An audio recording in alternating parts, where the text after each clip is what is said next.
Hi guys, it's Dan here, and this is a quick overview of how to view your striking distance keywords in SEOTesting.com. So once you're actually on your dashboard for your website, you want to head to the left hand side here and go to Reports. That's going to bring up all the reports there for your site, and you just want to scroll down and click striking distance keywords here on the left hand side.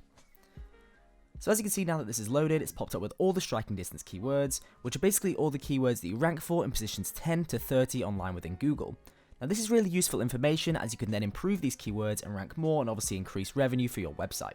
So there's a few nice features here available. You can obviously organize this from average position, so you can move that in, starting from 10 as I can see here, or you can select it again and actually go from 30, so it depends on kind of what order you want to look at, but that's completely up to you. And some really nice features as well that are actually on this tab is if you actually click this little box here next to the keyword itself, it will take you straight through to the actual page that is actually ranking for that. So you can actually have a look at your page and think, right, okay, what do I need to do to improve this for that specific keyword there? So that's a really nice feature. Again, in the middle here, you've got all these features here. If you want to actually save, that keyword to actually look at in the future, you just press this little light bulb here, and it will pop up with a little save box. And they will actually appear in your saved ideas here on the left-hand side. So you can obviously go back through them then and actually have a look at ways to improve that if you'd like to. And some other nice features here, if you hover over the link section here, you'll be able to see the actual keyword in Ahrefs. If you hover over the Quora, you'll be able to see the keyword in Quora for content ideas.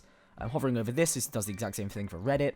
And hovering over the Google actually searches the keyword in Google to see the intent. Now that's a really nice feature.